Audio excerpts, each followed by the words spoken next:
There we go. And I'm going to go ahead and admit everybody from the room. There we go. And so good afternoon, everybody. This is Dominic Zerlo with the New Mexico Department of Health and the Medical Cannabis and Psilocybin. We just are waiting for a few people to still join. But in the meantime, this is the combined committee meeting for training and education and the end-of-life care committees. And so while we wait for a few other people to join on in at this point, I will see, Brenda, did you have anything that you would like to say as chair of the Training and Education Committee? Well, first of all, I want to welcome everyone to the meeting today. We can't do it without you. All of your input is very, very important to us in developing this program. So as we move on, if anybody wants to make an introduction, we'll go ahead and make space for that right now. So if anybody is interested in introducing themselves, please just go ahead and raise your hand and we'll go ahead and we'll unmute your mic. All right. And before we actually do that, Johnny, just as a reminder to everybody, as we are recording the meeting, and so since we are recording it, please remember to keep and make sure that your language stays appropriate for the recording so we can post it on our website. Thank you. Go ahead, John. Sounds good. And as a reminder, if you want to raise your hand, that there's a icon at the top banner that just says raise next to a hand icon. And first up, we've got Don Moser. And Don, I've enabled your mic. You can unmute. Good afternoon. I'm Don Moser. I live in Las Vegas, New Mexico. I'm not affiliated with anyone, but I'm excited about the health potential of this new program, and I appreciate being a part of it. Thank you. Awesome. Thanks, Don. Let's see. And next we've got Kate Hawk. Kate, I have enabled your mic. Hello again, everybody. I'm Kate Hawk in Santa Fe. I'm a trauma therapist, psychedelic therapist, and a trainer, and especially involved with end-of-life care. Thank you. Awesome, thanks. And next, we've got Denali Wilson. And Denali, I have enabled your mic. Good afternoon again. My name is Denali Wilson. I am the Director of Strategic Support for the Healing Advocacy Fund, which is a nonprofit that supports state-regulated access and focused on equity and access and affordability. Yeah, happy to be a part of this committee. Awesome, thanks, Denali. Let's see. Oh, and I see Larry. Looks like Larry was able to join. So if you want to say any introductions or anything, Larry. Yeah, hi everybody. This is Larry Leeman. I'm from UNM. I'm a researcher in psychedelic therapies, addiction, family medicine. I'm part of the advisory board and chair of the end of life committee, and delighted to be with everybody here. I am having some internet issues from home, so I'm on my phone here. And Johnny, I sent you my PowerPoint. I think it might be better if you run the PowerPoint rather than me due to these internet problems. Cool, will do. Okay. All right. Let's see. And next we've got Chris Caldwell. And Chris, I've enabled your mic. You can unmute when ready. Hi all. Yeah, Chris Caldwell with End of Life Psychedelic Care, and we provide free online events, educational programs that consist of online events, and then professional courses related to anything end of life, palliative care and end of life. Awesome. Thanks, Chris. Let's see. And it looks like that was all the hands I saw for now. We do have a couple introductions in the chat. We've got Sky Rivers with the Santa Fe Reporter doing coverage on the legalization for psilocybin, and a retired intuitive counselor. And we've got Gregory Evans, independent researcher and armchair mycologist. No formal affiliations. And just as a reminder, because there were a few people who joined in after we did the initial announcement, if there's anyone who would like to introduce themselves, please go ahead and raise your hand and we will unmute your mic so you can introduce yourself. Oh, there we go. All right. And next we've got Hanifa Nayo. And I have enabled your mic. You can unmute. Thank you. Good afternoon, everyone. This is Hanifa Nayo, Washington, here in Santa Fe, New Mexico. I am the co-director of the Psychedelic Mental Health Access Alliance, also a certified psilocybin facilitator, and really happy to be here today. Thank you. Awesome. Thanks, Hanifa. And next, we've got Jamie Beachy, and I have enabled your mic. You can unmute.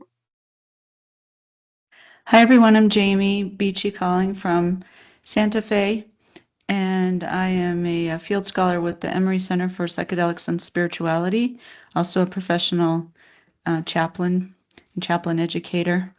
I noticed in the last meeting we noted that not everyone can access the chat, and it's disabled for me this time as well. And so I'm wondering if there's a way to enable the chat for everyone, just to save some of the need to speak directly into the space. Yeah. Thank you. Thank you, Jamie. Thank you, Jamie. And we do understand that. It's actually not an issue with the teams or the meeting itself. It's unfortunately some ISPs and service providers or organizations have limitations with being able or with allowing people to write things in the chat. So unfortunately, there's not much we can do about that. We have double checked multiple times throughout the last several months, and it's unfortunately not something that's on our side that we can control.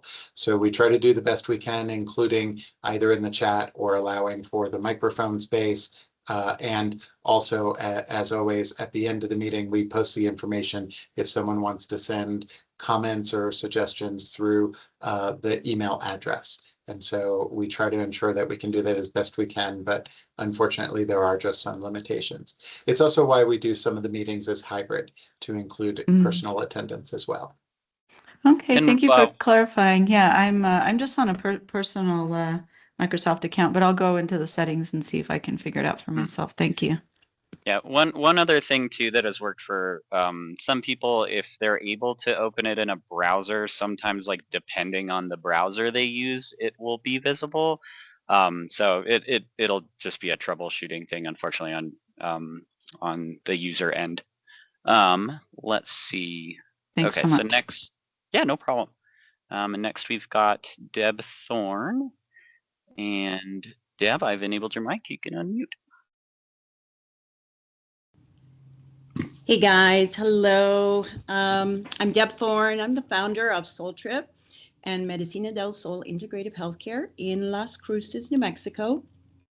I am a medical provider and I'm certified in ketamine and psychedelic medicine and integrative mental health. It's wonderful to be here. Awesome. Thank you, Deb. And next we've got Vincent Espinosa. And Vincent, I have enabled your mic. You can unmute. Will do. Hello, everyone. Vincent Espinosa here.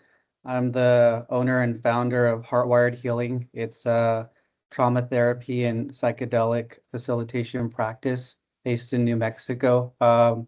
Actually just finished my Fluence training and am actively going through my practicum through Prati in Denver, and am licensed as an LCSW in Colorado, Oregon, New Mexico, among 8 other states. So just happy to be here and hold space with everyone and talk about this important program. Thank you.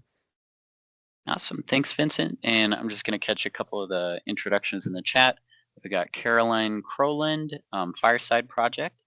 I'm happy to have you. And let's see, Jessica Eden, LCSW, LAC Certified Psychedelic Assisted Therapist and Natural Medicine Facilitator in private practice. No formal affiliations. All right. And next we've got Chris Piskuski. And Chris, I've enabled your mic. You can unmute. Good afternoon, everyone. Chris Piskuski, advisory board member, veteran, and just happy to be here. Thank you. Awesome. Thanks, Chris. And let's see, last looks like we've got Lisa Ginsburg, and I have enabled your mic and you can unmute. Thank you. My name is Lisa. I'm the program director of Changa Institute and happy to contribute as much as I can. Awesome. Thanks, Lisa. And next we've got Paul. And let's see. I have enabled your mic. You can unmute. Hi, everyone. Can you hear me? Yes. Awesome. Thank you. My name is Paul Walton and founder and director of Firefighters for Plant Medicine and also Bernalillo County firefighter for over 18 years with peer support and CISM training and everything like that. And just, yeah, excited and happy to be here. Thank you. Awesome. Thanks, Paul. And then in the chat, let's see, we've got Soma Franks, current student in MA counseling program at Southwestern College in Santa Fe, and Catherine Warnock, licensed counselor in Las Cruces, owner of Mariposa Counseling Center and director of education with PATA, Psilocybin Assisted Therapy Association.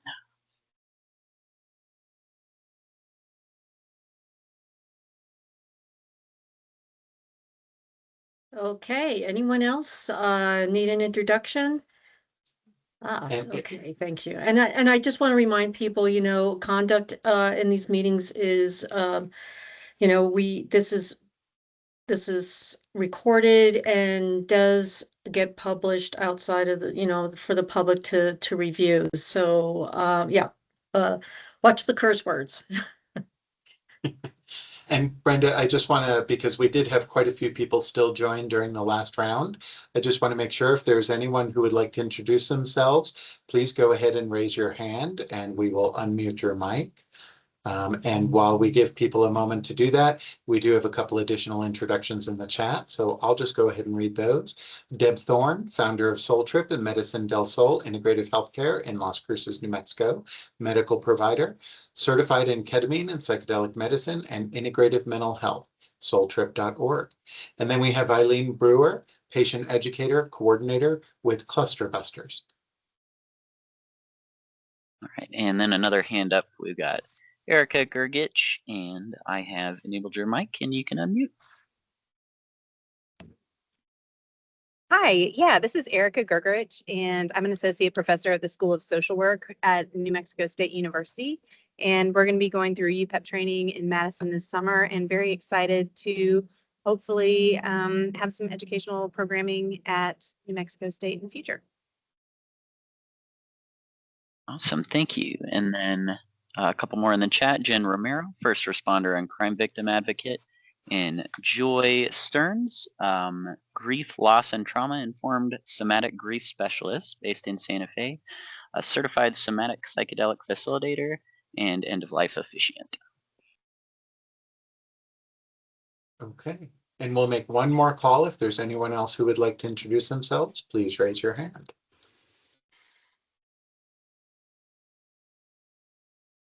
All right, and Dr. Lita Fatemi, I have enabled your mic. You can unmute. Hi, everybody. I typed in my name correctly for this meeting. I'm Dr. Lita Fatemi, and I'm an academic hospitalist by training and an end-of-life physician. I work with ABQ hospice and palliative and also geriatrics. And I'm also the founder of the Conscious Physicians Psychedelics Academy. So glad to be here. Great. I think we have everyone then at this time, Brenda. So did you have anything you wanted to add, Brenda, or shall we go to Larry? No, I think that is about it. Yeah, Larry, do you want to take it away and let's get started? And I may ask questions while you're presenting. I'll keep my mouth shut. let you run the show here. Brenda, always happy to hear from you. So I look forward to this. This is actually kind of, I think, sort of an exciting meeting. I believe this is the first time we've had two committees come to meet together, and I know that a lot of us have talked about that we need to start doing that. We need to be kind of understanding what's happening between the different committees. So, and I'm excited about doing that. My role is chairing the end of life committee, and what I've tried to do here is to bring a proposal, not a sort of proposal, but a PowerPoint that goes over what we've been doing in our committee, and then actually address more the issue of, training and education in end of life. So this is, I'll try to keep this maybe about a 20-minute presentation. It'll kind of get everybody up to date on end of life. And it's fine with me if people, have questions, while I'm talking. It's also fine if people want to wait till the end. Either way is good for me. I don't have the ability to control the slides, so I'll need to have some help posting them up there. Johnny, were you able to load them up? Yeah, just one moment. I've got to get it from the email here. Just 1 second. We have trouble at UNM sometimes in using Teams. It's like one part of the New Mexico has trouble talking to the other part of New Mexico. Yeah. We run into the same issue, Larry. But you know what? The good part is that we do our best and we continue no matter what the obstacles are. Mm-hmm. Yeah, this little phone works well when the computer doesn't. So I'll start. And Larry, just before you start, can other people see the slide presentation? We just want to ensure that. Yes, we're seeing several thumbs up, and thank you, everyone. All right, go ahead, Larry. It is all yours.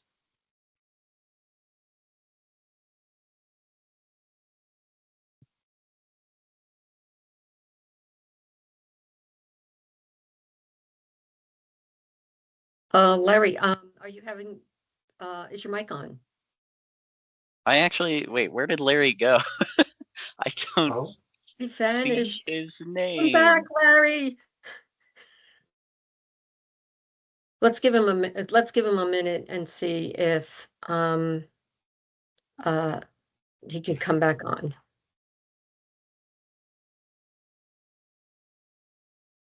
And in the meantime, I'll just sort of fill in a little bit. Larry, Dr. Larry Leeman, and he is with UNM. And so what he really wanted to present on, and we'll present in just a few moments once we get him back, is some of what the End of Life Care Committee has come up with, as well as what they are doing as far as research at UNM.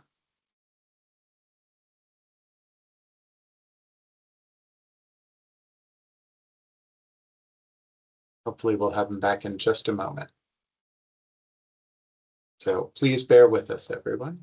Yeah, and I don't want to take over because he may have some things that he needs to say. So yeah, let's just be patient.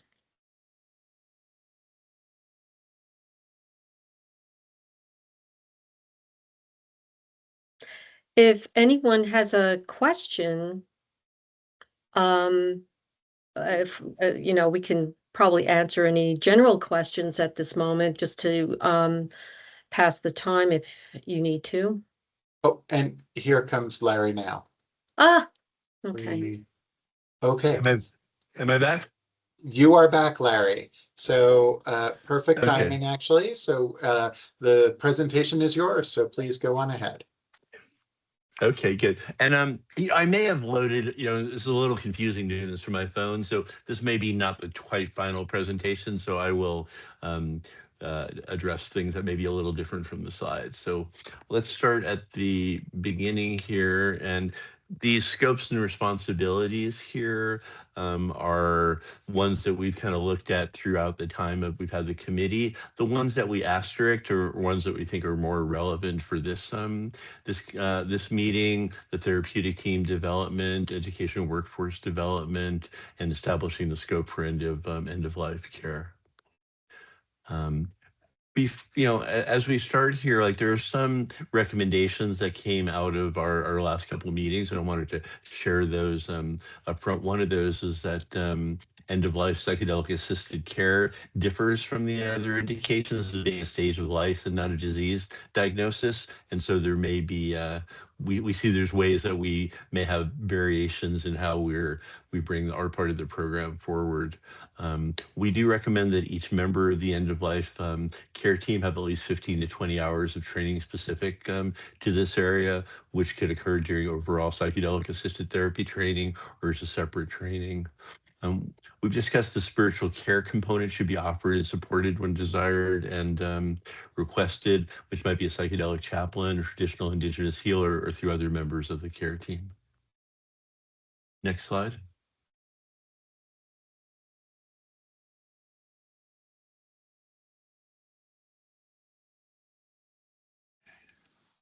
So one question that comes up is what is the definition of end of life? And as I said, we actually had another slide that actually gave more of the variations here, but kind of the summary of this is that this is not meant to be for end of life. We're not restricting to hospice care and either palliative care, and that it's maybe relevant when people have had a diagnosis, maybe relevant to someone who has a life expectancy of a number of years, but has developed cancer or other ones. So we're feeling that it's going to be having an expansive definition rather than limited to actually hospice the last 6 months of life care.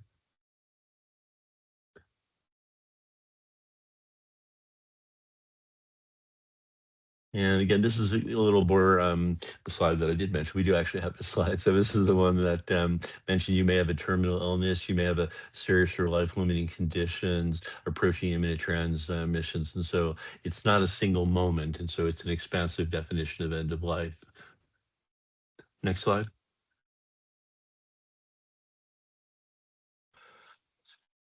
The therapeutic team development, we take the view that this extends beyond strictly medical providers and licensed therapist model, and that we want to be including palliative care, hospital-based nurses, social workers, related professionals, explore emerging roles such as psychedelic end-of-life doulas and psychedelic chaplains. I should mention that our committee, we've done a series of educational sessions where we've had presentations from psychedelic chaplains, a presentation from Chris Caldwell, who's on from end-of-life care, and from psychedelic doulas. And let's actually skip that last point though. Let's go to the next slide. Okay. So the site of end-of-life care, I think it's still to be determined how that's going to play out in the whole program. We still have to work on what are the legalities and regulations, but our committee has felt strongly that end-of-life care needs to be able to occur, in the home. It shouldn't be restricted to, licensed facilities. That we want to develop models of care that can be applied beyond the home, that they could be provided at different centers, but that are accessible for people who are at home. And we also want to be coordinating with hospice organizations, home health centers, and health and therapy facilities. Next slide.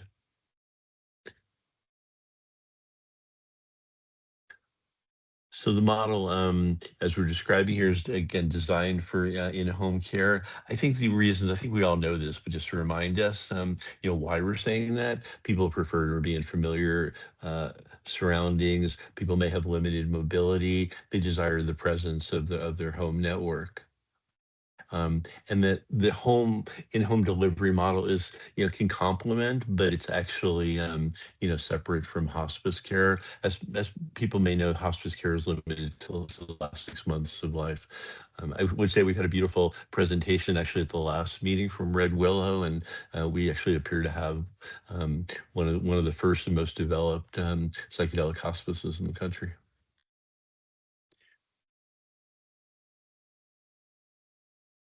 Okay.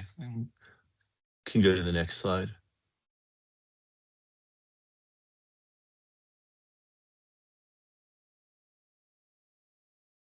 Can you guys still hear me? There we go. Yep. Okay. It's fun doing this off your iPhone. when we talk about education and workforce development, again, we want to emphasize the idea that we feel like everyone who's going to work in the end of life area needs some specific training. Now, how they get that training, could be very variable. People may have received that during their, training at a facilitator or a psychotherapy, training, but we've noted that many programs don't have 20 hours. If not, then our recommendation is that we have some training here that's available either in state or out of state. One thing we want to do is try to clarify the role of the lead practitioner. And we're today going to propose a role for assistance to the lead practitioner as one way of expanding the involvement of people and expanding the different roles. Next slide.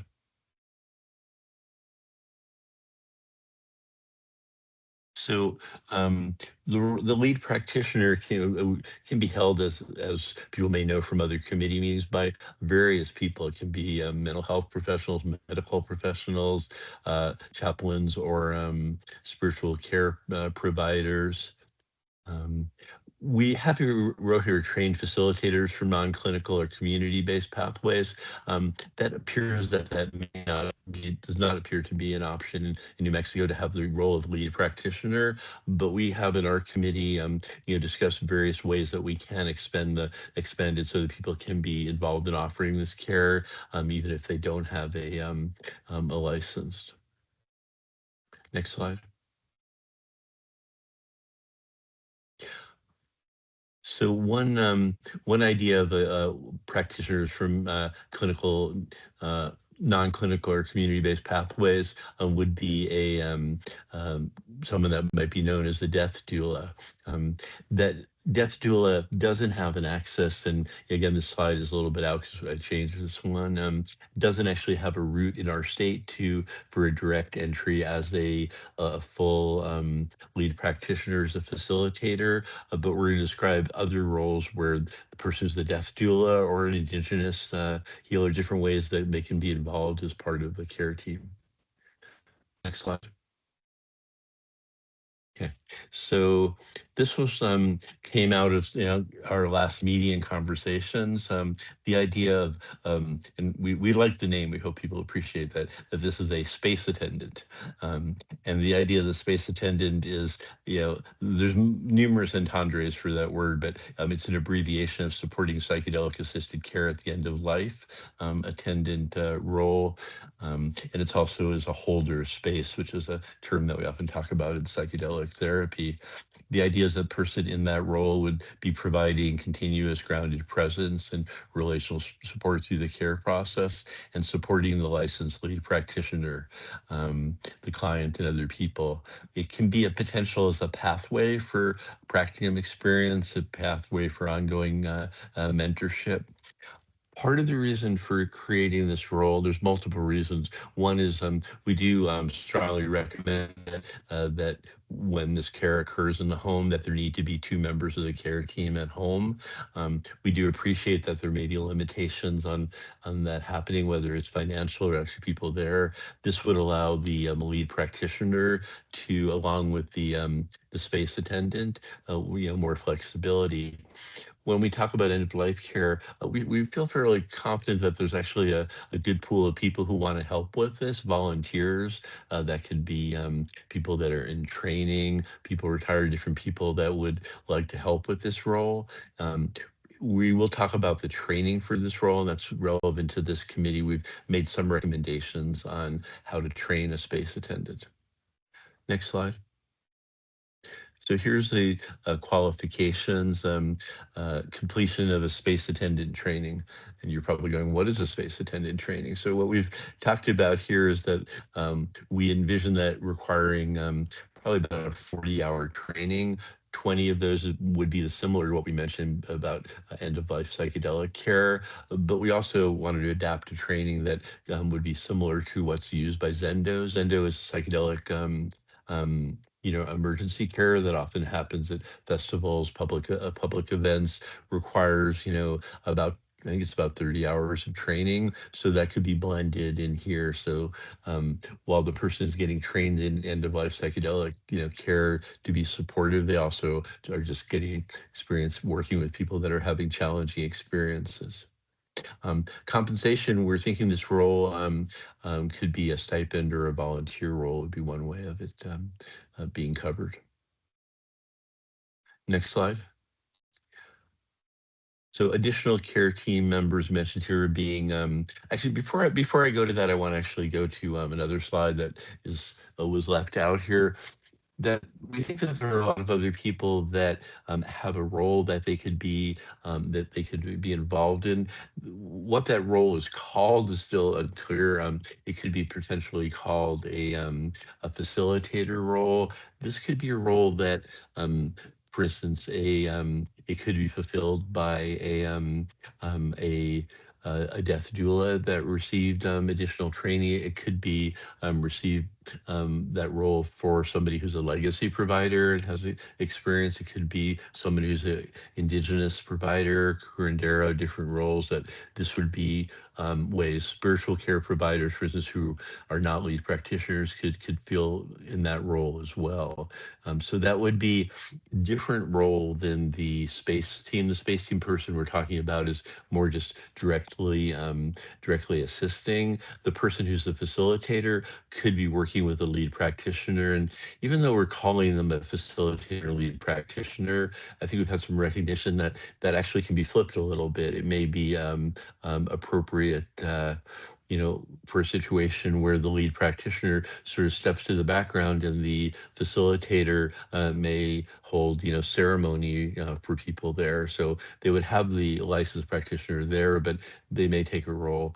Or we may have people that are, otherwise legacy indigenous death doulas who really are fully capable with the competency of taking a strong role there. Even though they're not the quote licensed provider, they could be a lead provider. The other thing is just additional care members that we described as client directed. That could be family members, spiritual care providers, or chaplains that are not licensed providers, death doulas, as I mentioned, cultural or community-based providers, and even other people, somatic integration practitioners so even if there's not a direct role in training, that the client could bring in people that they want, of course, during this. This is something that people have control over. Next slide. So as we were kind of been, coming up with our list and sort of what you see as our suggestions here, we also came up with areas that we're feeling as a committee we need to have direction. One of them is, and I should mention that Dom and I had a wonderful phone call yesterday where he helped share a lot with me, and so I already know the answer to some of these. But medicine handling, who can transport and administer medicine? Like, how is that going to happen? It may be particularly important if that's happening in the home. Preparation, integration, who's responsible for those phases? Again, in home care, what are safety thresholds and protocols? Let me actually pause at that about the safety threshold, because there's one slide again that got left out of the ones that are on my phone here, which is actually recognizing that end-of-life care, that there's maybe different needs for safety and support depending on the person's history. One way of approaching that is to look at people who are facing end-of-life care and also have a history of trauma. They have history of PTSD. They have significant life trauma. In that situation, what we're recommending, that may not be a situation where it would be appropriate to just have the licensed provider and the space team attendant, where that consideration should be given to maybe having two people who are fully trained, and ideally one of them that has a history of working with people in trauma. I'll share just a little bit of my experience in doing psychedelic research at UNM, and that we've had a study of major depressive disorder. We screen people for hours for that. We've had several people who describe no history of actually trauma, and they actually experienced their first realization of their childhood trauma during that. So we want to maintain an awareness that even though we look at people that have more risk or less risk, that everybody may have more more traumatic events that need to process. One thing that we talked about is depending on who the licensed practitioner is, to have resources available. And this may be something that's easier in Santa Fe or Albuquerque or Las Cruces, but that the idea of somebody else who could be involved, they may have attended a preparation, they may be more of a fully trained psychotherapist and would be available in those situations where more deeper trauma emerges. And then a couple more questions just to throw out here. The care team coordination, who's coordinating and designating it, how we're assembling the team, role clarity, team cohesion, coordination. You've heard me describe a couple of models. One model is for having two, full end-of-life practitioners, and others to have one space attendant. I think there's a lot of different models. Our thought that as we're moving forward, that we'd probably outline the different ways, the models, and what kind of support and resources would be available outside of that. Reimbursement, I think, is a big issue that we have to look at, especially as we're talking about involving multiple people on the care team. We do think that the space attendant is one way to do this in an economical way when it's appropriate, but we also recognize that there are situations where people may need more support from the second person than that. And I think that's the last slide there. Yep. Great. Well, thanks. Hopefully I kept within close to my 20 minutes. There I didn't see anyone bring a hook on me, so I must have been okay with that there. I know I presented a lot of information, but I'm trying to summarize really kind of our current state of the thoughts of our committee. All of these are kind of in evolution. We're very aware that there's not a guideline yet for how to provide at-home care, but we very strongly want to recommend that. And as we get more information about from this committee, from the Training and Education Committee and the DOH, we think we'll have a better idea how to design the care team for our plans. Well, I have a question, Larry. So the way I'm looking at it through a clinician's eyes, I think it would be very important to have this training with clinicians for the psychedelic, for the psilocybin mental health part of it. So in other words, this could be part of the training for all clinicians who want to be part of this, because, at this point in time, nobody knows where they're going to be called to. And I think having that extra training for end of life for clinicians to be worked into the curriculum would be a very important part to have in the education and training. Brenda, I agree with you 100%. I think our team does as well, but we're also recognizing that we may be giving reciprocity to people who trained in other sites that maybe they did a training that didn't have that. And so we want to have that as consideration. So hopefully if once we have our local trainings, that would be required, but we do anticipate that there are people that may be eligible to assume different roles and haven't had that training. But we're on board with the idea that it should be an integral part of training.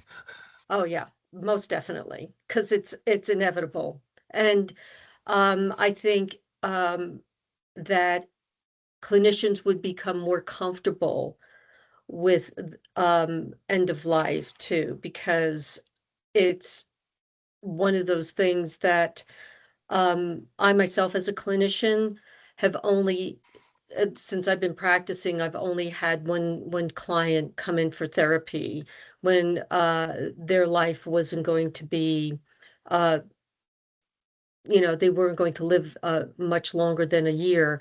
So that would bring in the scope of practice for all clinicians, and I think that's a very vital part of learning that we miss in our practicum, we miss in getting our master's degree. Yes, we take, a class in grief, but we don't have a specific class in actually end of life. So I think that's something that has been overlooked for a very long time and needs to be in a curriculum. Agree. One idea would be, let's say yourself or somebody else that wanted to get that experience, you could be in that role of assistant, the space attendant position, and actually with the lead provider that has more experience. We were hesitant to require that, but I think it is worthy of a discussion. In other words, we're saying 20 hours of end of life care. In reality, I think none of us really think that one should go to being the licensed practitioner for end of life care without having had some experience. And so whether that's just becomes a standard as in regulation, but I think that's an important question. It's actually an important question, I think, for all of the scopes. In other words, if you're going to be involved as the lead practitioner, what is your experience working with PTSD? The different areas, but since we're focused on end of life, we definitely did want to recommend specific training, and I think recommending some practical training makes a lot of sense too. Oh, thank you, Larry. Thank you. Okay, I guess we're going to move on to who is next with their hand raised. Yeah, let's see. Looks like we've got Lisa Ginsburg. And Lisa, your mic is enabled. You can unmute when ready. Thank you. And it's important conversation. And just want to let you know that in Oregon and Colorado, end of life is included, not in depth, but we're definitely covering several classes on working with terminal ill patients.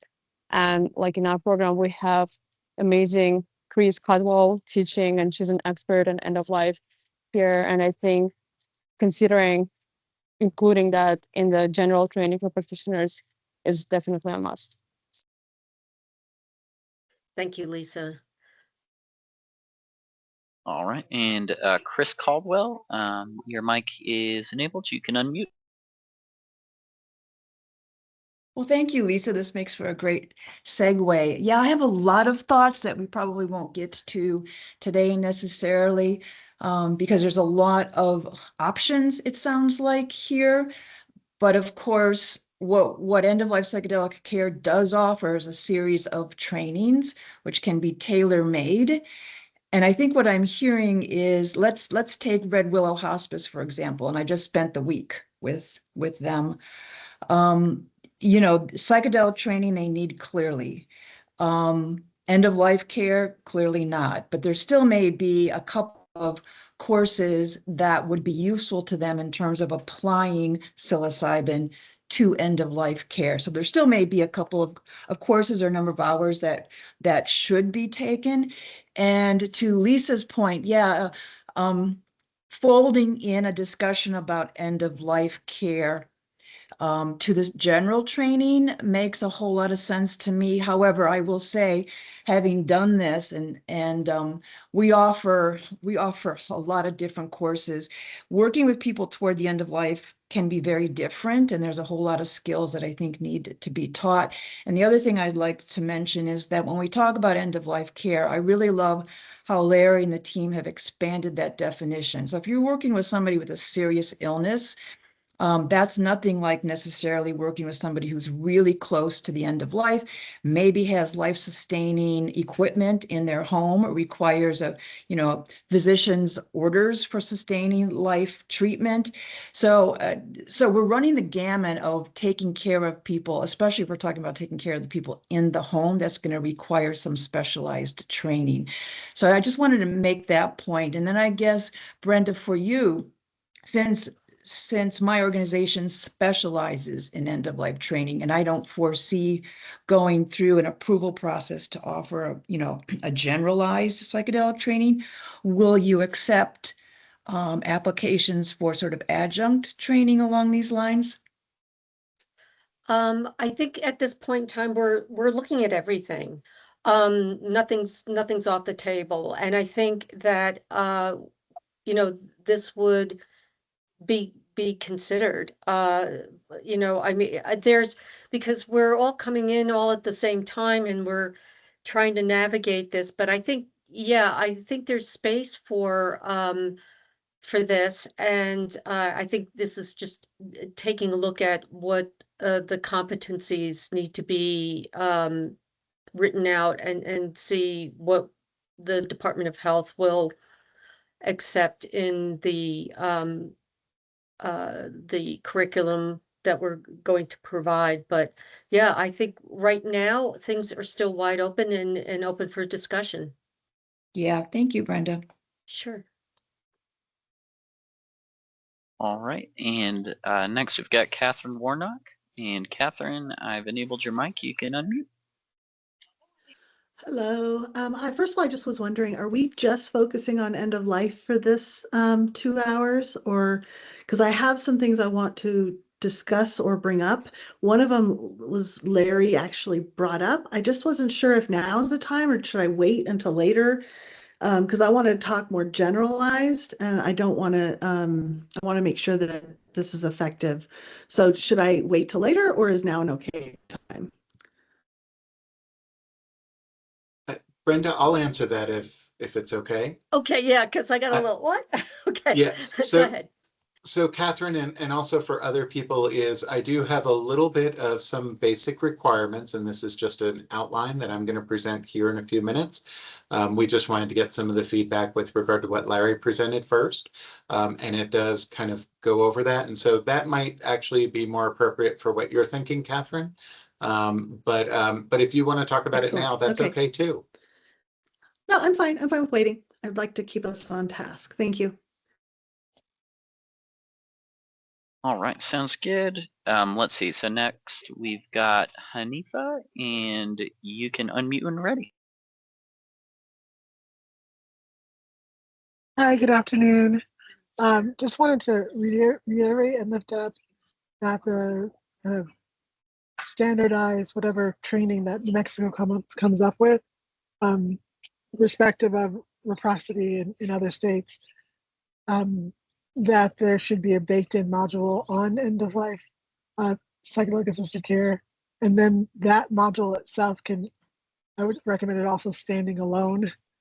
So if someone doesn't have that competency, they can just supplement their certification or certificate or licensing with that specific module. And I think that's just a way to take into consideration other modules that might want to be pulled out that can cover those competencies if people don't have it. So I hope that makes sense. That's excellent. Yes, I think going forward, there are going to be gaps in people's education.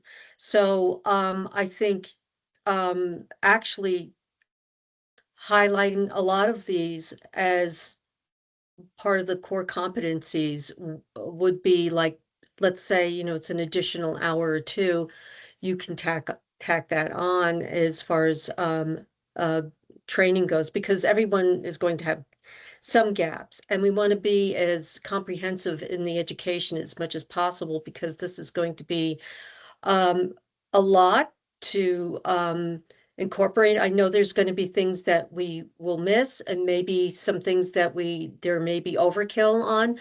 So going forward, I think going over all of this with a fine-tooth comb, and finding, what you lack as an individual therapist or practitioner in some scope is very important, because we don't want to miss that important part, because there'll probably be a test, and there'll probably be some readings and all kinds of things as far as training goes. So we don't want to miss anything. And I think the other departments are doing a wonderful job at finding all of the nooks and crannies of what we need to pay attention to here in New Mexico, because other states have missed and they rushed into quickly. And so I think this is a really great platform to kind of get it out there and state that. So Erica, thank you very much for mentioning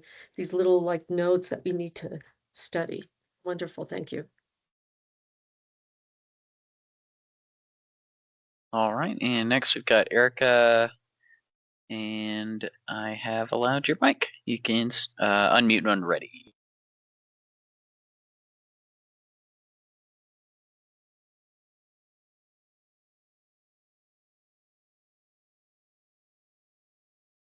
Right, and just as a reminder, there's a, oh yeah, there you go.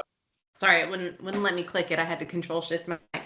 I've got a couple of questions. First, I was wondering about any requirements for continuing education, because it's, you know, quickly and always evolving field, just to make sure that, you know, we have evidence-based best practices.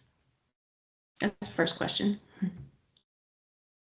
Yeah. Oh, yeah. Because this is a field that that is continually being studied. Like this morning, I heard a study on I think it was psilocybin in fish, and it was on aggression in fish, and I think that the aggression came down in fish. So as time goes on, we're going to be adding more new things, and I think the more we have in the teaching, the better. But it's going to be a lot to try to keep on top of all of the latest, greatest modalities or studies or research. So this, I definitely will see this continuing going on. So it would probably be worked into, you know, your CEUs if you are a practicing clinician or nurse practitioner or anything like that. It's whether it will be a requirement or not, I don't know. But I suspect that you know, keeping up to date with all the latest greatest information is what we're trying to do here and learn. So thank you. My second question is, thank you for that. My second question is, are there any thoughts on institutions becoming certified providers for offering education, evidence-based education? Because like our School of Social Work at New Mexico State is a provider for continuing education for social workers in New Mexico, for example. We're just an institution that has been given an allowance to do that. Has that come up at all, or any thoughts on that? So good afternoon, Erica. And yes, it's any of those institutions would be able to apply to be able to be educational providers through the program, but those rules are not yet written. So the programs would have to meet the requirements, and as long as they do, then they would be open to apply. Okay, great. Thank you so much. I'd like to address some of the comments, or just say the comments here in the chat here. I'm just rolling back here. Well, we haven't really been keeping up with them.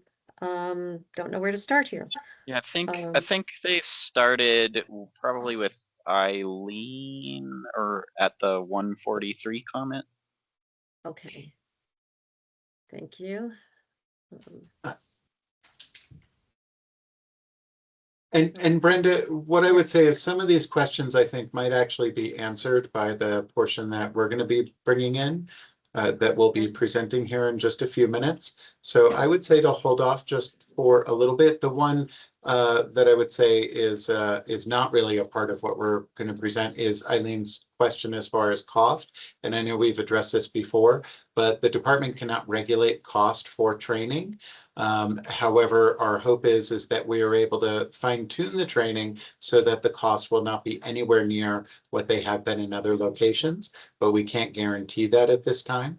The other aspect of it is, as far as that goes, is that we have also stated very clearly that it is potentially possible that there could be other resources that are available to help providers to be able to go through that training.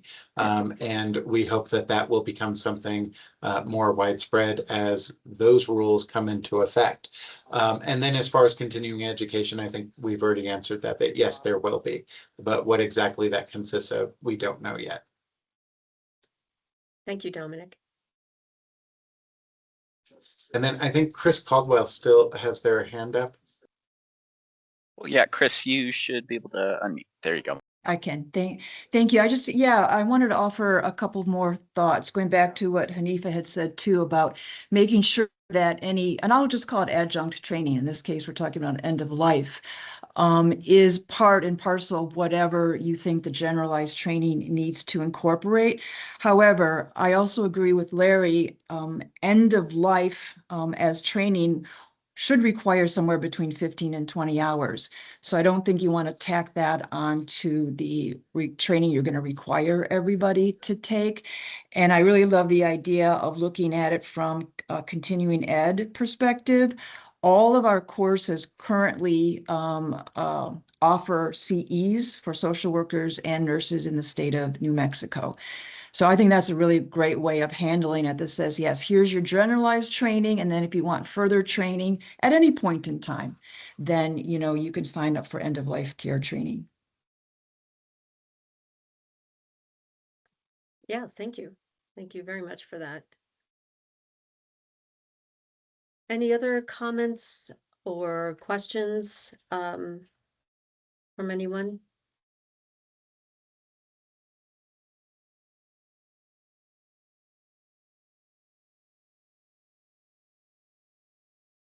Okay, if there aren't, Brenda, may I go ahead and present? Sure, thank you. Okay, so good afternoon, everybody. So I'm going to put this in the chat rather than share it on the screen, just because it's a Word document, and I just want to get it cleared. And there's a couple of parts I'm going to share. So I'm going to go through these different portions first, and then I'll open it up for questions. So please hold for just a minute, because I may answer them in another portion. Okay, so the first portion of this is what we're really looking at is what the basic requirements. So we're not talking about competencies yet. We're looking at just what the basic requirements for individuals applying for a permit to be in one of these roles as a clinician, practitioner, facilitator, etc. And so what we're really looking at, and as a reminder, the statute states that the clinicians have to be licensed and approved New Mexico healthcare providers. And so that really fits in within the first two categories. So the diagnostic clinician and the practitioner, because all of those are the healthcare provider levels. So the diagnostic clinician, what they really are doing is they are certifying the patient that they are eligible for the medical psilocybin program. So essentially, they are just simply diagnosing that the individual has one of the qualifying conditions. They have a current valid license from a recognized New Mexico licensing board that allows diagnosing the qualified medical condition within their scope of practice. They have a New Mexico controlled substance number. They've completed the required New Mexico Department of Health training, and as many of you have asked about, continuing educational training requirements annually.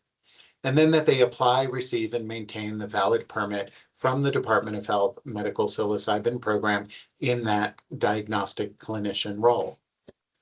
The next step is the practitioner. Now, and this is that therapist behavioral health level. And so the person who essentially will be, essentially will be there during the day of administration. They'll be the individual who is doing the therapy, both pre and post, and essentially will be that licensed individual during those times. So they have to have a current valid license from a recognized New Mexico licensing board that allows for the delivery of counseling, mental health therapy, or behavioral health therapy within their scope of practice. Completed the New Mexico Department of Health required training and continuing education annually, and then apply and receive maintain a valid permit from New Mexico Department of Health Medical Psilocybin program. And then this third category is the facilitator. Now, this is where, as many people have mentioned, what do we do with regard to individuals who do not have licensure? How do we ensure under the statute that they can be involved in this? And this is really that place where individuals can be involved. And so for this, it's complete the required Department of Health training and continuing ed requirements, and apply, receive, and maintain a valid permit from the Department of Health. Now, this facilitator portion, for example, can be The individual, if they have a spiritual tradition, if they are coming from that or a different legacy tradition, where there can be those individuals and where they work in conjunction with the licensed individual. That way it still works under the statute and yet allows for those other options to be a part of this process. And quite frankly, to be the lead portion in many regards, so long as that is negotiated with that licensed individual on the therapy side. Now, someone, for example, such as a psychiatrist who holds both an MD and the counseling side, could be in both of those first two, the diagnosing clinician and the practitioner level. So you could have that sort of thing where the same person actually applies and receives that permit to be able to do multiple levels. And of course, anybody who is in this would be able to then go through the training as a facilitator. And again, we're talking about facilitator in this context, as has been mentioned in many of the other committees, that oftentimes are called a trip sitter, a guide, facilitator, and there are many other terms utilized, but that's really where this fits. Now, the next part I want to talk about a little bit is the alternative path, because that has had a lot of conversation. And I want to, before I put it up into the chat, I just want to mention that I have a time frame in there, but that is just a starting time frame for the discussion. So that is completely open. We've just put it in as, so we didn't just have X's, quite frankly, in there. And so, oh, pardon me, everyone, I have to just copy it over. And so the alternative path, and again, you should all be able to see that here in just a few moments within there. Dr. Sutter, we will get to questions once I'm finished. So we'll get to that here at the end. Give me just a few more minutes and I'll be able to put this out. And I have a few questions for the entire group as well. So the alternative path essentially is that for the first year of the implementation of the program, that the applicants can substitute for the required DOH training and continuing ed requirements to have the proof that they've completed an educational program that's approved and in good standing by the appropriate state of Oregon or state of Colorado authorities. So they're natural medicine in Colorado, and I forget the exact name in Oregon, but they're appropriate authorities that have approved for those programs. And then, of course, they would still need to complete a module specified by Department of Health with regard to the New Mexico Psilocybin Act, the medical program rules, regulations, cultural considerations, because that's come through in several committees. So I want to make sure that's there. And then whatever New Mexico Department of Health issued guidance and best practices. And a lot of that is coming out through some of the other committees, including, for example, the patient requirements, as well as dosage and administration committees. And so really looking at all of that. So this would allow that alternative path. And again, just as a note, the first year was there as a placeholder for during that first year of implementation, but we can adjust that. The main reason we use first year when we put this in is simply because it is something that has come up in a couple of the meetings that for the first year or so. So we're starting with that first year. So my first questions, well, and before I get to that, Dr. Sutter, I'll answer your question about the providers. Again, providers are something, how many providers there would need to be is actually something that needs to be determined within that administration aspect of it. But our envisionment is that yes, there actually would be the practitioner, so that therapy level, you would have at least one individual who has that level of permit who would be present during the administration and the journey. And then you also have the facilitators who are there to provide a little more one-on-one or one-on-two, depending on what ratios get determined, with the patients directly. That way, for example, if you had, say we did a one-on-two ratio, and again, those have not been determined yet, but if we had that and we had 4 people in a small group, you would actually end up at that point having 3 individuals who have permits who are at these levels that are in the room at a minimum. But there would need to be a minimum from a safety standpoint. Dr. Leeman brought it up very well. We always look at it from a safety, so there's always going to need to be at least to individuals who have permits during any point or time on a journey. And that's just a safety aspect of that. And I hope that helps. So my questions to consider, and again, the questions to consider is 1 year reasonable for the reciprocity? Should it be a different length of time? And should that reciprocity be for all level of permits or only some of them? And then the other, and I'll put these questions in the chat, by the way, to everyone. And then should there be any additional different requirements or an endorsement type requirement? And under this would fall what Dr. Leeman has suggested, for example, is the space attendant, which great name, by the way, great acronym. For those who don't recall, it's Supporting Psychedelic Assisted Care at End of Life, or SPACE attendees. And so for that, should there be that sort of a different, I think, I can't remember who said it, I think it was Chris who may have said, as an adjunct, should there be that sort of additional endorsement or certification that's required for end of life and potentially for other conditions? So I'm going to put those in the chat, and then while I am doing that, to answer the question, Deb, no, we do not yet know what those total hours and what those will be. We have talked about in the meeting after this for training and education, we're going to go through the list of potential competency areas, and that will help us to determine what that length of time, so approximately how many hours, what exactly that'll consist of. And again, on cost, Department of Health does not have any regulation or regulatory authority over cost, but our hope is that we can streamline it enough to make it much more affordable than what's happening currently in some of the other states, because we recognize that's an issue. Anyway, so with that, I believe we have Hanifa has had their hand up first. So if we can have Hanifa unmuted. Can you hear me? You should be good. Yeah. Okay. Yes. Hello. Thank you. Dominic, thank you for that overview. It's really helpful. I have kind of two, a comment and a question. The question is, in the model that you presented, Dominic, who exactly on the administration day is administering the medicine? And then my other comment is on, again, I'm going to be waving this flag very often, but thinking about the ongoing continuum of care. I'm helping to develop this thing called the Circle of Care, which is sort of community-based resource to have a place for people to land after they finish their clinical protocols.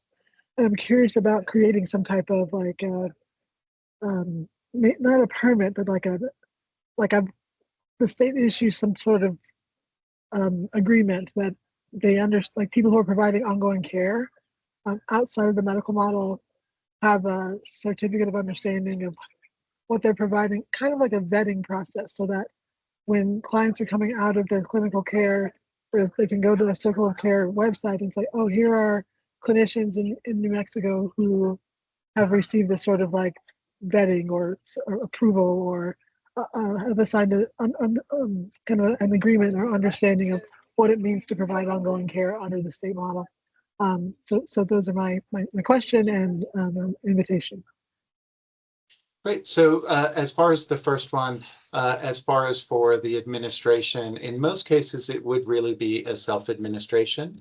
And once the medication, which would need to be delivered to the approved location, because again, remember, all of this must occur in approved locations, but we haven't gotten yet to what exactly those requirements are. So for example, some of the things that Dr. Leeman brought up earlier with regard to things happening at home, we're trying to work through the particulars, the potential barriers and issues to ensure that we could be able to do that and create those sort of approved locations that are not just necessarily in a wellness or center, but still in a therapeutic space.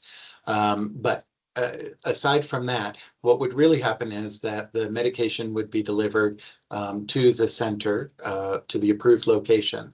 And then the individual in most cases is going to be self-administering. But in cases where they would not be able to, then that would be able to be done by the facilitator, where the facilitator would be able to assist at that in that level. So I hope that helps to answer that. And then the second the second question you had as far as for the therapists afterwards, that should be done again as part of a care team.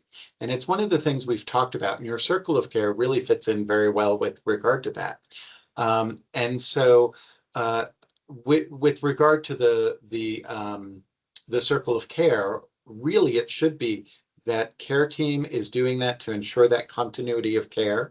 So to ensure that individuals who are providing this therapy, and especially the integrative therapy afterwards, have gone through training. And so the department will be putting that up on the website as far as who is permitted, and so that patients will have a good idea of who has been permitted, who's gone through the training, who has that understanding, and be able to select, and hopefully they're selecting them with the other care providers that they're working with. And so that really needs to occur at that, that needs to occur in that public space as far as who has been permitted, but the patients will select that on their own. And again, hopefully in conjunction with their other care providers. As to for Soma Franks, that has changed. Soma just has in the chat about who the approved Colorado or Oregon trainings are. There are many trainings out there, and what I recommend is go to that state website because they do change. And that's why we say in there that they will need to be programs that are approved and in good standing.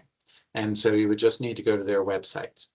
So anyway, I hope that answers that. The next one we have Paul has the next hand up. Hey, Dominic, thanks. And thanks for that layout. I like how this is coming together. It looks pretty good. One question I do have is that I know I've heard from Colorado and Oregon facilitators how expensive the state facilitation license is. So that's one thing that I kind of wanted to see if I'm sure you have thought about it. I know that you. So I just kind of see where you're heading in that direction. Thank you, Paul. And it's almost like I planted that question. I appreciate it. And just so everybody knows, I did not, but it's a great question. And we've said this in many other areas, the permit side. So this is not the training side because the department, again, doesn't have jurisdiction or the ability to regulate cost of the training itself, other than how much training is required. But the permits themselves there's not going to be a fee for those, at least in the initial phases of the program. And part of the reason for that is in Oregon, for example, the program had to be self-sufficient. And so they had to get their operating money through fees that they had to charge to individuals. For our program here, the legislature did allocate funds for the program. And so we do not have to do that from an operating expense. And so at least during the beginning stages of the program, there are not going to be fees. And the reason I say beginning, and I can't actually guarantee that down the road, is I don't know what's necessarily going to happen in 2-3 years myself. If anybody has a crystal ball, I would love to see it, and please help me with regard to that. But at the beginning of the program, initially, and my hope is through the life of it, that there are not additional fees so long as this is continued to be supported through the legislative allocations. So thank you very much for that question, Paul. It gave me a chance to provide some really great news, I hope. Our next person in line is Lisa Ginsburg. All right. Thank you. I think it's an excellent idea to provide reciprocity opportunity for programs to provide training that are already licensed in Oregon and Colorado, at least for the first year. My main concern is the rules in Mexico, and I think it will require an additional module to cover the prescriber and basic rules on the age and administration, just to protect future facilitators in the state. Because if they don't know the rules, they potentially can endanger themselves. So. Great, Lisa, that's a great point. And that's actually where that second part of the alternative path comes in with the module that's specified, because that would require that would be required still with regard to even if someone has gone through another program. And that actually is specific to the rules, the statute, the regulations, what can and cannot be done here in New Mexico, because they are very different from other places. So that's a great point. Thank you. And while I have you though, since you brought up about the alternative path, do you think the year is a good time frame? Or do you think it should be greater, shorter? You think it's a good time frame? Thank you for the thumbs up. I appreciate it. Okay, next we have is Chris Piskuski. Hi, Dominic. Hi, everyone. I do like the idea of having certain endorsements for specific conditions, especially representing the veteran community with PTSD. I know that can be a little more complex sometimes than maybe depression might be. And so, especially the end of life situation, I think that is completely different. And having just completed facilitator training, I would be way out of my element in that space. So I think that's a great idea. I have a question about, you're talking about DOH training. Is DOH going to be providing the training specifically, or is that going to be up to the private market to provide DOH approved training? Great question, Chris. And again, one that we've talked about in other committees as well, somewhat, is that there will be a module that will be a New Mexico specific module that will be created by Department of Health. And that's the one that I'm talking about that would be required for the alternative path. But also anybody who's going through the training at all would have to do that. But that part of the training, that module, would be offered free of charge. But the rest of it, as that gets determined as far as the other competencies and areas, that portion is going to be up to the educational market. And that's the part that I think everybody's questioning and saying, how much will it cost? We really don't know that until we have and know what those competencies are going to be. How long is the training going to be? Because again, most educators still have to be paid, although somebody in the earlier in the chat said, hopefully there'll be some nonprofits, and that would be part of my hope as well. I hope that answers it for you, Chris. But before I also say that is, so I did get from you that you think that potentially adding another additional requirements or endorsement for depression, but definitely to have that for end of life. I think end of life and PTSD, depression, I think might be one of the more simple cases that, a general facilitator can handle, along with anxiety and some other things that we potentially allow later on in the program. But PTSD and end of life, I think, for sure.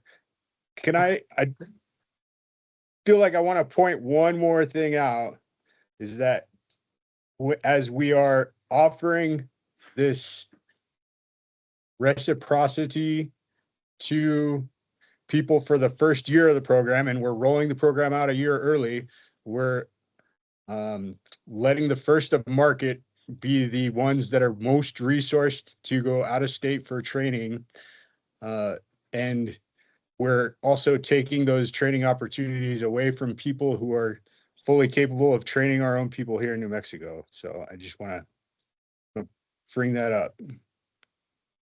Okay, thank you, Chris. Okay, I believe next is Greg Evans. Greetings. I will address the reciprocity. I think it should come with a trigger to be reassessed, and I think it's very realistic that training infrastructure for the state of New Mexico could take multiple years to become established to the point of the demand. I wanted to get one point of clarification on the question about self-administration.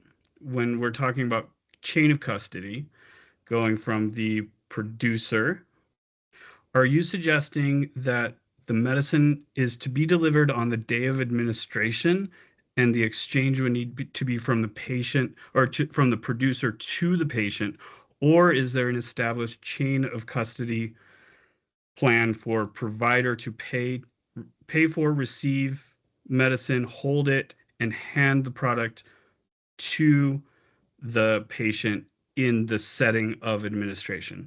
I think that I've heard mixed interpretations of that, and I feel like it requires some clarity.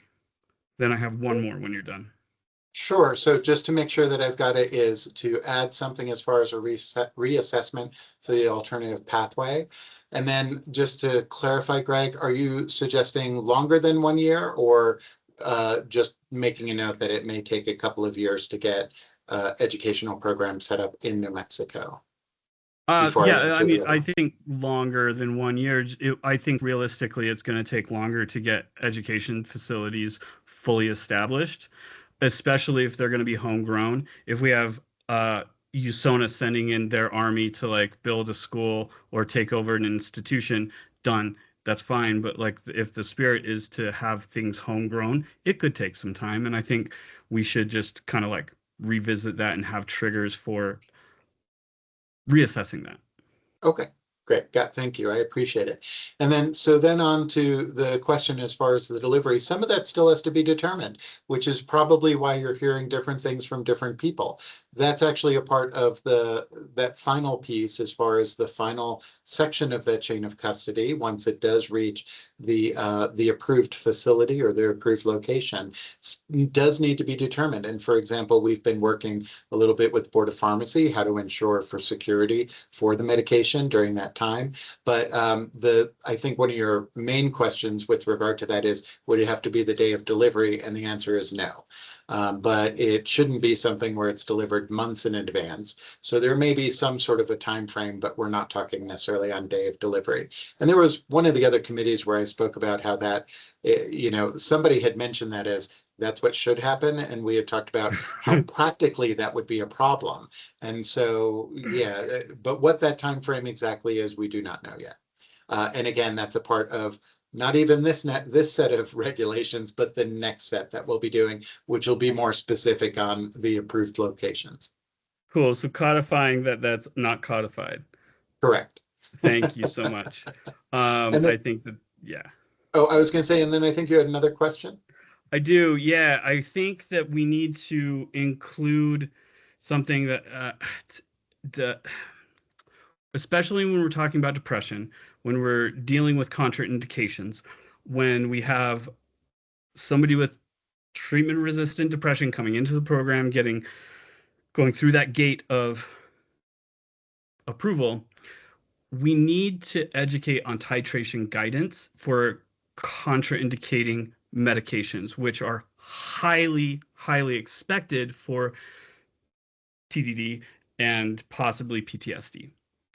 The only real medical issues that can stem from psilocybin are improper titration and generally land on the SNRI and SSRI responsibility. So just wanted to put that in there for when we're talking about how we're shaping this education pipeline. Thank you. Sure. Thank you very much, Greg. And I think that would fall under some of the competency areas that we've talked a little bit about before, and making those part of the requirements. So thank you. I do appreciate it. And before we jump to the next person on that's on the list, there's a question in from Eileen in the chat, just hoping to circle back about end-of-life pain care. And I think we have answered that before, Eileen, that would be a part of the training. And especially if we do look at it with some additional endorsements or modules of talking about how end-of-life care and pain care at end of life is going to be so important, and that would be a part of the training itself. Not necessarily this particular aspect, and but to make sure and ensure that that's in there, because we've heard that from yourself and several other people throughout various committee meetings, to ensure that there is that training with regard to that, especially with regard to end of life. So I hope that helps answer that. And then next person that we have in the list is Catherine Warnock. Catherine. Hi there. With respect to your question with how long, I think until we know what all the requirements are, I think reciprocity could end up being something we do like long term, depending on what we end up coming up with and if the other programs are comparable. I think what I'm more concerned about is I know some programs out there where you can get trained and you can have never guided a single person. I know some programs that will allow you to maybe guide 1 or 2 people. I think what we need to really be paying attention to is experience and hands-on training, and coming up maybe with what are the minimum requirements for facilitators, for practitioners, and then also for trainers. Like, I think we need to have a higher requirement for trainers. I think if people are training, they should have significant experience guiding people.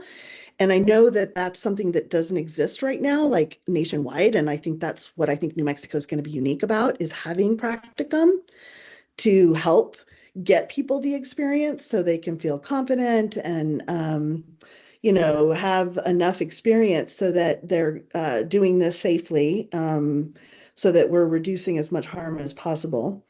So that's the first thing. And then the second thing I wanted to talk about is,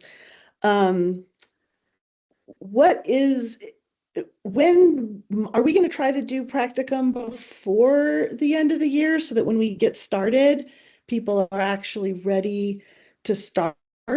Or is that just going to be reciprocity only and then practicum is happening later? I know that in order to have practicum, we need to have patients. So I know that that's also like a sticking point in there. I'm sure there are some counselors who, or sorry, I shouldn't say counselors, just any provider who wants to do this work that could offer themselves as participants to be dosed if they qualify under the program with all of, you know, with the 4 conditions. I guess I'm just wondering what that might look like with respect to timeline. Are we hoping to try to have some practicum going before the end of the year, or are we going to wait until after the program's in place? I also think it's important not only to have like professional experience, meaning like hands-on dosing, but there's also the other topic of personal experience with the medicine, understanding what the medicine is and how it works. So these are just things I wanted to just bring up.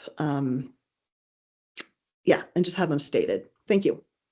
Great. Thank you, Catherine. Actually, that's a great idea to add in as part of the requirements that in addition for the alternative pathway, that there needs to not be just an educational program that's approved by the other states, but to have a practicum component of it, whether with that particular program or elsewhere, and to be able to provide proof. If we were to add something like that, what sort of length of time, or you had mentioned, you know, doing at least having worked, you know, and going through guiding a few different patients, what would you think would be a good measure of that?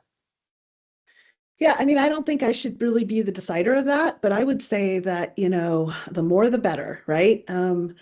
I think it takes a good 10 to before you start like seeing patterns of, I don't know if 10 is reasonable or not for people because that's 10 full days, right? Maybe we make it 5. Maybe I don't know the answer to that. I just feel really uncomfortable having somebody who's only done it maybe once or twice, going out there and starting to do this work, or even training others to do this work. So that's just a concern I have. Again, I don't think should necessarily be the decider, but I'd like to just weigh in on it. No, and I appreciate that, Catherine. I'm not asking for you to be a decider. Just when we talk about these things, we always need a bit of a starting point. What we tend to notice is otherwise everyone says, yes, we should have this, but nobody talks about those details. And so that's where I'm trying to just get that. So this is a good starting point. I mean, if I had to pick, I would say 10. Okay. And right. I would say 10 to start. Yeah. Okay, great. Thank you. And we do have in there, Dr. Sutter also has mentioned that, you know, 10 would be a good place to start as well. And so thank you. We'll also be moving. That's not by the way, that's just there. I just want to jump in here real quick. I think probably with the practicum is have several mock training with administrating first, and then maybe have you know, several actual practice with the medicine. So I think probably, so the training is not being like just thrown in there, but getting used to the steps in administering the medicine, sitting with the patient or the client, going through it rote, and then okay, do the actual medicine and have work it that way. That way it kind of cut costs and also actually hone the practice and the skill that people need. Great. Thank you, Brenda. I appreciate that. And so I've included adding that it should include the simulated patients for the part of the practice. Okay, great. And I think our next person is Denali Wilson. Hi, I have a couple of thoughts and I have one question, so I'll start with the question. But can you walk me through again, and sorry if I missed it, in the diagnostic clinician, the requirement for a controlled substance number? Can you explain that? Absolutely, Denali. So the statute does require they be a licensed provider in New Mexico. And so part of that process is to have a New Mexico controlled substance number. And by us obtaining that, rather than having to go through several other steps, including their DEA license, that is an easy, simple way to actually get that number to ensure that they are licensed here in New Mexico. Okay, and I think my question around the number, right, not all those who have diagnosing authority to diagnose for the qualifying condition are also prescribers.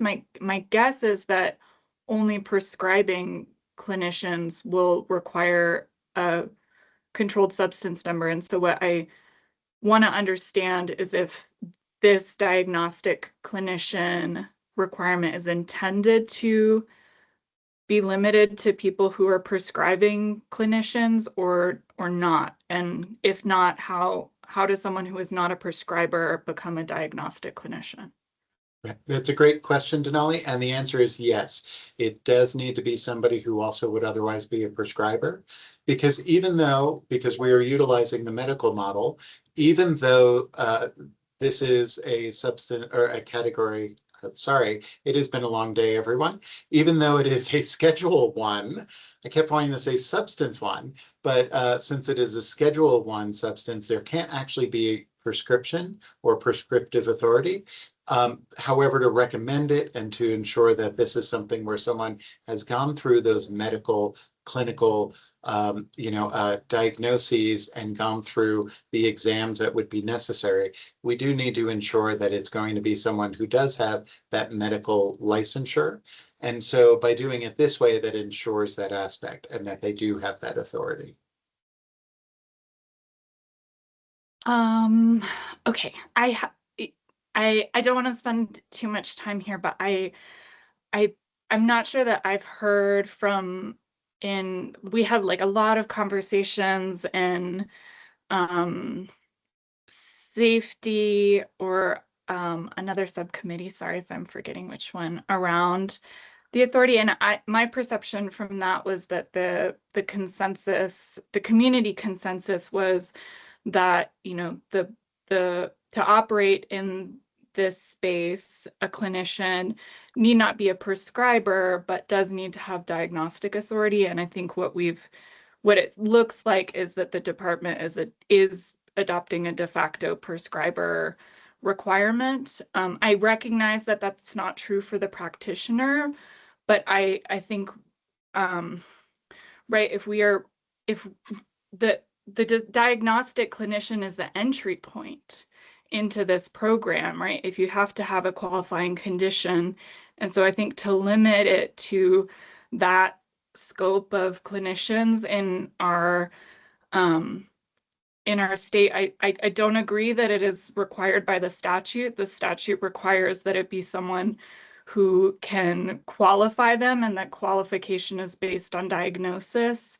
But like, right, where I attend therapy and have for years and years, there's not a prescriptive clinician in that practice. But there's very few in the state that have medication management, like therapy practices with medication management and prescribing clinicians inside. So I have a couple of other thoughts about this, but would like to hear from others too about that particular piece. I'm wondering on the training programs. I hear that the department can't limit the cost and recognize that there isn't jurisdiction or authority to do that. I'm wondering if there might be a creative way for us to ensure and protect people from who might receive, targeted advertising about training opportunities who don't actually qualify for participation in the program. So what I don't want to see is advertising targeted to people in the program, have people put down deposits in for training, but they're not licensed healthcare providers. They don't meet these other qualifications. So I'm wondering if the department might have the ability to require out-of-state providers to include as an eligibility requirement for their program if they're working with people in New Mexico, do screening for their own individual screening for eligibility to make sure that people who wouldn't be eligible to operate in our program because they're not licensed healthcare providers, that they not be that they not spend a ton of money on training programs and not be eligible. And then I just wanted to echo Chris in this bigger question about specialized conditions that might need individual training. I want to agree that that trauma and complex PTSD may be a place where an individual module would be helpful, whether that is standalone or certainly, a part of the state-specific training. I think that's a good flag. And then Gregory, to your mention of treatment-resistant depression, specifically around training that people may need around tapering meds or contraindications, as you mentioned. And then just in general, I think I share the concern that I've heard already around equity. I think, I'm sitting here trying to think of like, okay, how do we make sure that folks in New Mexico who haven't already spent thousands of dollars to go to out-of-state trainings, that they have that opportunity? And I know that that's not within the scope and role of the Department of Health as an agency, but I'm curious whether that might be a philanthropic opportunity for someone in New Mexico. We've had some really great homegrown philanthropy in providing scholarships for people to go out of state, but it's a major concern because if we, as Chris and others have said, if the only people who are able to operate as this program enrolls are those who have already spent an incredible amount of personal resources to be trained out of state, that's not all New Mexicans. And I just want to be thinking about what reality that shapes in terms of our provider base. And that's all.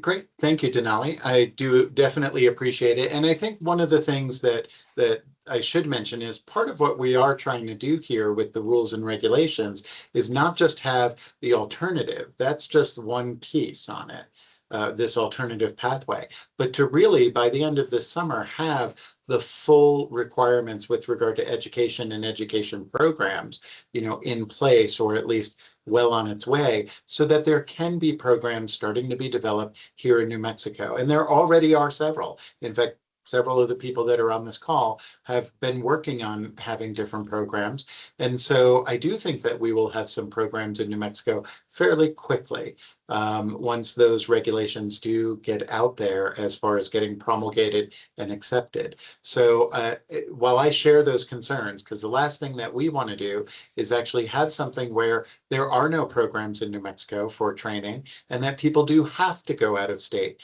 And that's come up multiple times But there also has been that concern that, well, what about people who already have gone through the expense of the training, have lived here in New Mexico for decades, and would they then have to reinvest and do additional funds, an additional expense, just to get trained here? And so what we're really trying to do is balance that as best as possible.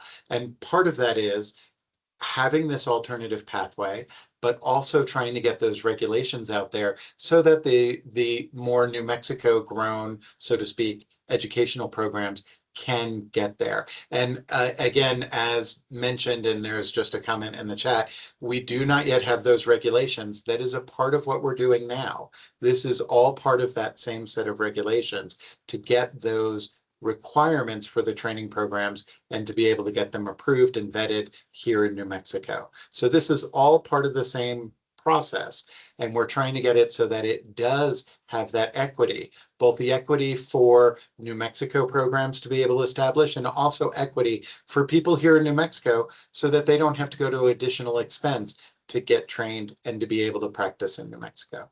But it's a balancing act, and so we're hoping that we do this in a way that will help and have a much more equitable access for everyone. And by the way, thank you also for pointing out, Denali, about the fact that there have indeed been quite a few agencies and organizations and nonprofits that have done philanthropy and have already been helping in this regard, as far as for people to get training elsewhere. So hopefully they'll continue to do that.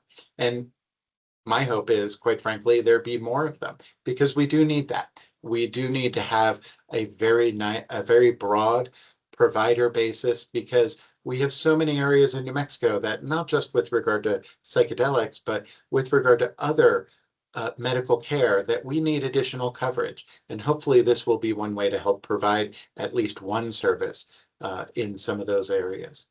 Anyway, before I continue to pontificate, I think the next person is Sky.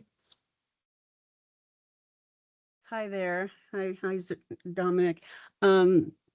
First of all, Catherine and Denali, you guys hit it out of the ballpark with those questions.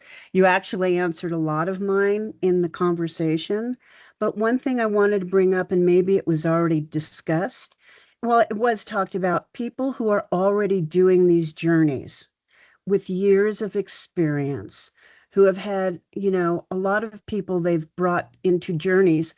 And you'll excuse me, I have a bad back right now, so I'm trying to focus and I'm in a lot of pain, but I really want to get this out. Could the DOH consider having them be, at the top of the chain for the experience and what they've had over the years, being, people who have done it, instead of people who have just been trained and gone through 5 or 10 journeys? Have you thought about that? Is it making sense? Because before my question was about applications for those who train, but you answered it. So I'm not 100% sure, Sky. Let me see if I'm understanding. So you want to know about, for people who have the experience, how they could potentially become practitioners? Is that really what? Yeah, for people who are already doing it, I know a lot of people who are journeying people on psilocybin. And, they've had years of experience, a lot of clients. And if they wanted to obtain a permit with all the experience they bring forth, would those people be, facilitators you'd have at the top of your list, whether it's therapists or whomever they are, healers? I'm trying to be very clear here. I sound kind of stupid right now. I don't mean to be, but yeah, I'm just trying to get very clear about this. So if it's somebody who has one of the licenses that we've sort of mentioned before, so if they have, for example, behavioral health therapist license, they would fall into that practitioner category, so that therapist category, and they would be able to apply for a permit on that once they complete the required education. And as we've mentioned, that education is still to be outlined. And then similar with regard to the diagnostic clinician. If they do not have a license, however, then they would be able to go through the training and to become a facilitator. But regardless of how much experience someone might have, they're still going to have to go through some form of training, because we need to be able to assess. And part of the purpose of training is really, at the end of any kind of training, is assessment. And it's to assess, do they have that competency? Do they have those skills, the skills that are needed? And so they would still need to go through that portion of it in order so that we can ensure that they do indeed have those skills. And if it's someone who does have a lot of experience, then that should be something that would not be, well, not to say that it isn't difficult to do the work and to do that, but that would be something that they should be able to then accomplish. Okay, I think you clarified it. Thank you so much, Dominic. You're welcome, Sky, and I hope you feel better. I hope your back feels better soon. Thank you. And then I think next we have Hanifa. Hi, yes, can you hear me? Yes. Awesome. I have a couple of points. One is that I would say, in terms of your direct ask of us, Dominic, in terms of the timing for the reciprocity/alternative path, to me it seems logical that maybe 1 year after New Mexico has created its own in-state programming, that reciprocity or alternative path would be acceptable. I think that would give enough time and also kind of bake that trigger in to once the system here is already set up. And also then give people who might have been in the middle of training once New Mexico is set up the time to complete their training, etc. And then, we've been talking a lot about education and training when it comes to practitioners and facilitators. And I'm very curious about the training or certificate that will be needed for up and coming propagators, the cultivators, people growing, people who want to become growers. So I'm curious, what does that training and licensing and certification look like? Is that separate? Is it baked into a longer training?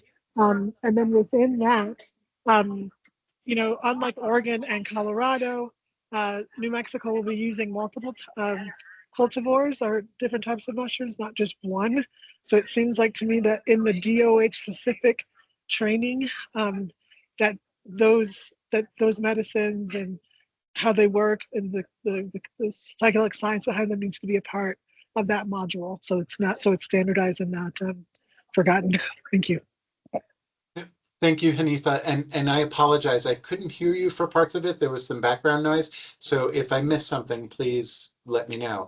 But essentially, yes, a lot of these are the requirements that will need to be in the training itself. And if there are some of the areas, and you just brought up one that has been brought up before and should really be in the New Mexico portion of the module, it would be about potential different species or different cultivars of psychedelic mushrooms to ensure that there is that knowledge and understanding. And there's going to be other areas that'll include that. This is really just the start. And as I mentioned, in the next meeting, that's when we're really going to talk about some of the competencies. But some of the additional aspects that needs to go in there will be what exactly will need to go into that New Mexico module that may, that may be available in some of the trainings elsewhere, but not in all of them. And so what do we need to ensure is going to be in that? And part of what we're also doing for that is we're looking at some of these other curricula to really sort of decide and figure out, okay, what is really being taught and trained in these other places? And we don't have an answer on that because I think currently there's about 24 different trainings between Colorado and Oregon. And so looking at that aspect. So I hope that captures what you were trying to say. Oh, and then the point about the 1 year, thank you for the answer on that portion. But if there's something that I missed, please, if you can say. Yeah, I'm sorry. Thank you. I'm just at a public place. The other thing was around what are we thinking about in terms of the training for propagators and cultivators? Oh, as far as what kind of training cultivators need to go through, there's not a specific training on that with regard to how to cultivate and how to do that. But there are quite a few programs here in New Mexico already that do teach people about mycology and growing. And in fact, many of those individuals have been on the various calls. But that is something that has been brought up as far as, is that something that could be added down the road? And the answer on that is yes. So. Thank you. Thank you. Okay. And I think next we have Chris Caldwell. Yeah, thank you. Hi again. I wanted to comment on what I had read in the chat because maybe I'm misunderstanding it, but Deb Thorne and Ruben Sutter were talking about the need for hospice professionals to help support training or to support training. Our courses, the majority of our instructors are either hospice chaplains, hospice or palliative care physicians, or they have hospice training in other professional roles. So that's something that's really important to us. And I also wanted to say there's no extra cost. I'm not sure I understood Deb's point. And we are a nonprofit and we do offer scholarships. Thank you, Chris. I think the concern there as far as the cost is for many of these other programs, there are costs for depending on credit hours, that sort of thing. And so knowing that there is a nonprofit with no cost for that particular type of training is great. So thank you. And then just because of being cognizant of time, we only have about 9 minutes left. So Larry does have his hand up. So I'd like to go to Larry. And then at this point, we've gotten a lot of feedback and I really appreciate it. And what I'll do is after Larry has spoken, I'm going to turn it back on over to Brenda for our closing. And then remember, this is to hear feedback and get it. We'll work on incorporating and be bringing it back to the next meeting as far as with some of the potential changes and some of the ideas that have been brought up. And also next time looking at competencies. And that part is for the training and education. So I'll let Larry go ahead and talk. And then I'm going to be quiet unless Larry has a question for me. Thank you, Dom. I just want to mention about readministration. I put something in the chat. For at least two of the conditions, I think it's going to be essential. I think for end of life, a lot of people, the wisdom is to start kind of low and then to increase them. And so it adds some complexity. In other words, we have to have some way that if a certain amount of psilocybin is dropped off, there's a way to return it back or such. And I think also in that situation, probably the administration does need the help of the, of the practitioner to be guiding there. I think the other one that's going to come up is depression. As we have people that are on antidepressants, they often don't respond to the initial dose and need more. So I think early on we should look for a way to deal with that complexity, which I imagine is going to require some path to returning the psilocybin to whence it came if it's not used. Thank you, Larry. Thank you. Good points. Okay, and thank you, everybody. Really do appreciate the feedback and the conversation. Again, this is the starting point and, some really great things to add on in, including some of the ideas as far as practicums and the potential for other endorsements, for lack of a better word at the moment, for some of the other conditions and really kind of moving forward. And there were many others, but we only have a few minutes left. So I want to turn it over to Brenda for any additional items or last minute. And I think, Brenda, we do have to determine next meeting time.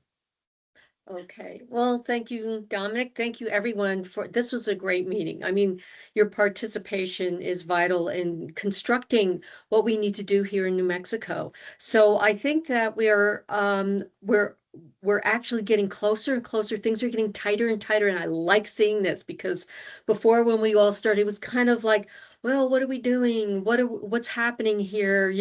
How much is this? Where's training gonna be? Where's it? So that's still all formulating, but as we are going along, we're not reinventing the wheel. We're just making it more for New Mexico. And that's where we need to focus. And I think going back to the question of like, okay, how are we going to do it homegrown? Well, we are adapting all of the knowledge that we have, and we're setting up ways to be trained and educated on this. And I think we're getting closer and closer. Actually, we're moving very quickly, but we're also being very safe about it too, which I really love, because this is where the rubber really meets the road. We really have to meet the patients and the clients where they are and go from there, because this is not just a cookie cutter type of thing. This is very intricate work and very personal for our patients. So I'm really happy that we have such a beautiful community of people that are coming together and offering up all of this knowledge, all of these questions that need to be answered. And I want to thank you all for coming here today.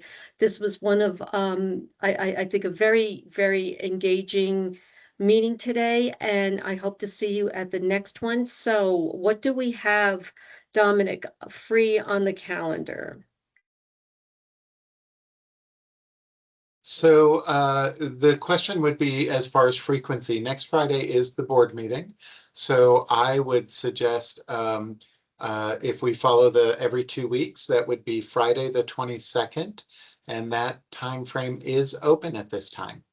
Okay. From 1 to 3. Perfect. Okay. That would work. And then Larry is putting in the comment for end of life to do June 5th. From 1 to 3, with that, is there any objection to that for individuals? It does look like that is open on the Department of Health side as well.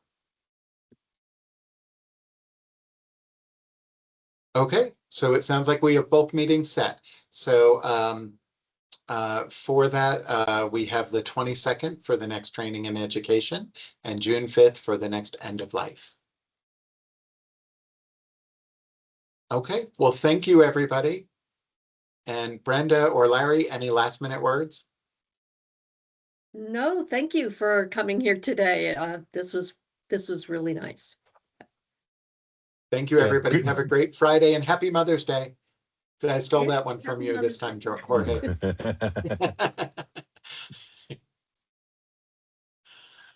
Thanks, everybody. Hope we can do more joint meetings. I think they're really helpful.